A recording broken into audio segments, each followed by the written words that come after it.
नमस्कार, मी अभिजित देशमुख. आणि Paris Olympics मध्ये एक फार मोठा वाद निर्माण झाला आहे. तो म्हणजे अल्जेरियाची एक फिमेल बॉक्सर आहे. फिमेल बॉक्सर, तिचं नाव आहे इमेन खलिफी.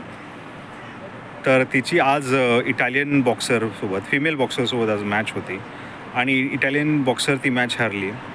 केवळ 46 सेकंदात ही मॅच ती हारली. तिचं इटालियन बॉक्सरचं असं म्हणणं आहे की इमेन खलिफी ही पुरुष आहे, ही स्त्रीने असून पुरुष आहे. त्याच्यावर फार मोठं वादळ उचललं आहे की काय एक्झॅक्टली काय. तर त्याच्याबद्दल मी तुम्हाला एक सांगतो. नॉर्मली काय असतं की जेव्हा पुरुष जन्माला येतो त्याचे क्रोमोसोम्स XY असतात, XY. आणि जेव्हा फिमेल जन्माला येते तेव्हा तिचं क्रोमोसोम असतं XX. हे तुमचे सायंटिफिक टर्मिनॉलॉजी आहे.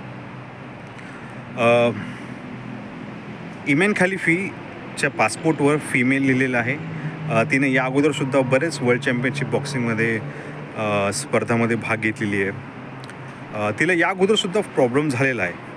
म्हणजे वर्ल्ड चॅम्पियनशिपमध्ये या अगोदर जेव्हा मॅच होती तर इंटरनॅशनल बॉक्सिंग असोसिएशनकडे बरेच कंप्लेंट्स आले आणि मग त्यांनी याच्यावर एक त्यांची इन्क्वायरी केली आणि त्याच्यात असं आढळून आलं की तिचं क्रोमोसोम्स XY, त्यामुळे तिला त्या स्पर्धेतनं वगळण्यात आलं.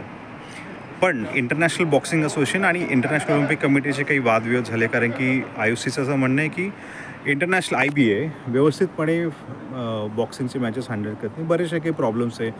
मग ते अरेंजमेंटवर असून द्या किंवा क्वालिफिकेशन जजेसचे प्रॉब्लेम, अनेक प्रॉब्लेम्स. त्यामुळे आता इंटरनॅशनल ऑलिम्पिक कमिटीनं, IOCनं बॉक्सिंग जे होणारे क्वालिफिकेशन राऊंड आणि ऑलिम्पिक्समध्ये ते स्वतःच्या हातात घेतलं. आता यामध्ये IBAचं असं म्हणणं होतं की आम्ही तर अगोदर सांगितलं होतं की तिला आम्ही बऱ्याचशा टुर्नामेंटमधनं काढलं होतं, म्हणजे इमेन खलिफी अल्जेरियन बॉक्सरला.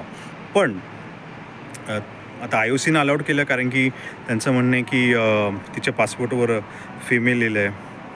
पण हे कुठे प्रूफ झालं नाही की ही फिमेल कशावरून आहे. म्हणजे असं आय नो की IBAचं म्हणणं आहे की तिचे क्रोमोसोम XY आहे, तर ती कसं काय फिमेलमध्ये पार्टिसिपेट करू शकते. तर असे हे वादविवाद चालले. आणि इटालियन प्राईम मिनिस्टरने सुद्धा म्हणले की हा फेअर प्ले नाही आहे, बरेच म्हणजे फेअर प्ले झाला पाहिजे. आणि आता सगळंच जग याच्यावर पेटत आहे. त्यांचं म्हणणं आहे की जर ती फिमेल नसेल तर तुम्ही तिला कसं काय अलो करू शकताय. इलॉन मस्कने सुद्धा ट्विट केलं. तर हा फार मोठा एक वाद इथं आता निर्माण होतो आहे.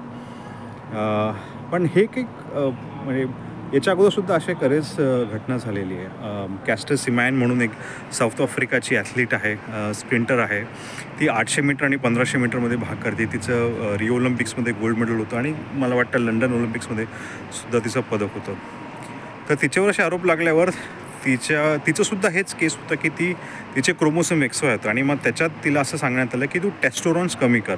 आता मी फार सायंटिफिक भाषेत जात नाही टेस्टोरॉन्स काय आहे, पण टेस्टोरॉन्स त्याचे तेव्हा खूप जास्त होते आणि त्यांनी सांगितलं की तू टेस्टोरॉन्स कमी करून ये आणि टेस्टोरॉन्स कमी करून तू पार्टिसिपेट कर. आम्ही तुझ्या स्त्रियत्व असण्याचा त्याच्यावर प्रश्न घेत नाही, पण तू टेस्टोरॉन्स कमी कर, कारण की बाकीचे जे फिमेल्स आहे त्यांचं टेस्टोरॉन्स एवढं आहे.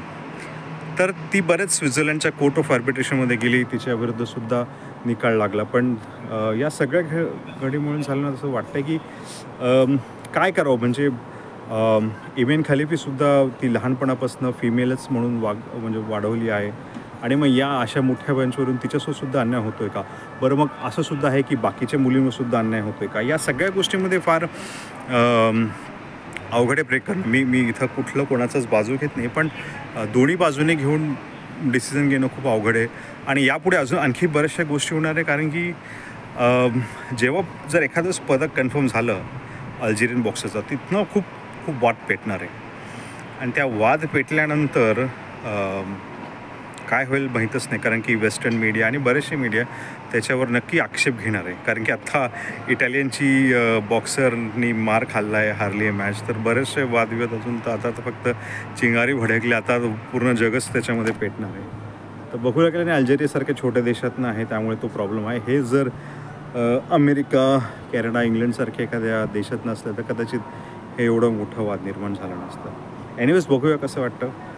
आय होप तुम्हाला माझा हा व्हिडिओ आवडला असेल तर नक्की लाईक, सबस्क्राईब आणि कमेंट करा.